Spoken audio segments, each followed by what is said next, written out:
Hi there, everybody. I'm going to say good evening and pretend that it's 6 o'clock, because as my dad always said, it's got to be noon somewhere. I've been seeing a lot of people making drinks online as we're doing our stay-at-home, work-from-home thing. And it's a little frustrating because, frankly, they're doing it wrong.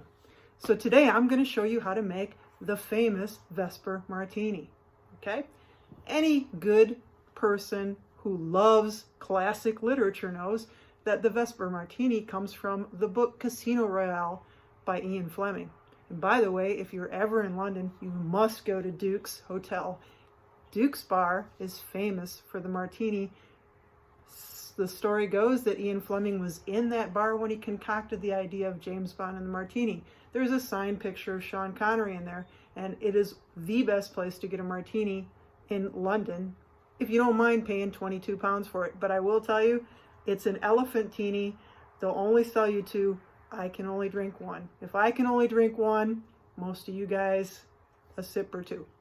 So here's what you want to do for the Vesper Martini, named after James Bond's love in that particular film or book. Daniel Craig just makes it up on the fly. Turns out it's a pretty good drink. I had to substitute a few of his things because he likes Gordon's gin. Quite frankly, I don't. The English make very good gin, but today I'm using a French gin. First thing you want to do, take your martini glass. If it's not in the freezer, I don't have any room in the freezer to put glasses, too much ice cream, fill it with water and ice. Let it get nice and cold while you're making the drink. Now, he likes it shaken, not stirred. I agree. Some people get a little funny about the spirit thing. We can't shake spirits. We'll bruise the gin. Gin's liquid. How do you bruise gin? I don't know. I think that's just a made-up thing for snobs. 3 parts gin, 2 parts vodka, 1 part Quina Lillet. Well, they don't make Quina Lillet anymore. It's not a vermouth. It is an aperitif. It's dry, but Lillet Blonde is the best you're going to do. You'll probably have to go to a specialty shop to get it. Here it is. Love it. So, 3 parts. Quite frankly, I never measure when I'm making my drinks, but I'm going to do that for you today. This is basically a double shot, so I'm going to do 3 parts gin, which is 1.5 shots of this. The first thing you do is you take your ice, which magically appears when I lean over. It's good if you have a stainless steel shaker, because stainless steel is going to make it nice and cold, and if you want to drink it up means without ice, not on the rocks, but you want it ice cold. You don't want to drink this drink warm. That's disgusting. So use the stainless steel. I don't understand the chemistry, conducts or whatever. It gets really cold. So here we go. We're going to take our gin, and today I'm using a French gin. I like it quite a bit. It's Magellan. Yes, it is blue. Not a blue bottle. It's blue. Magellan gin, really nice, because I don't want to open my favorite gin, which is Silent Pool, which is from Surrey, where I used to live when I was in England. So there's 2, and we're going to do another half or so. Okay, so there's your 3 parts gin. Bingo. Looking nice and good in there. The next thing is 1 part vodka. Wow, I don't drink vodka. I can't figure out why that's almost gone. So, good vodka, because, you know, you're drinking this up without ice, and basically, it's all alcohol. You want it to taste good. So 1 part vodka, what did I say? That was a double shot, so that's going to be like a half, right? All right, we'll pretend that we're putting a half in there. 1 part vodka, okay? There's our Grey Goose. And now a half part of the Lillet aperitif. So just a half.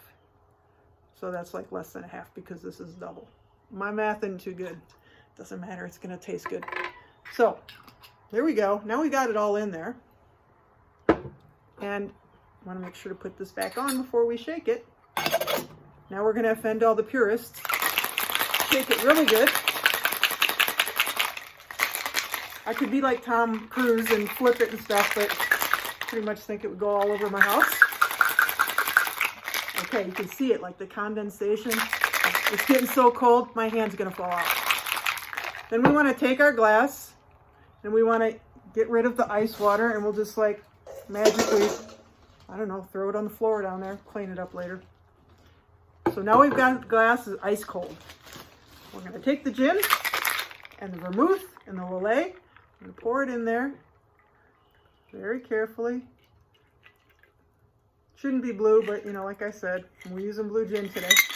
And then the key, and this is hard, you have to have a long, long, long strip of lemon peel. Okay, so I have this tool.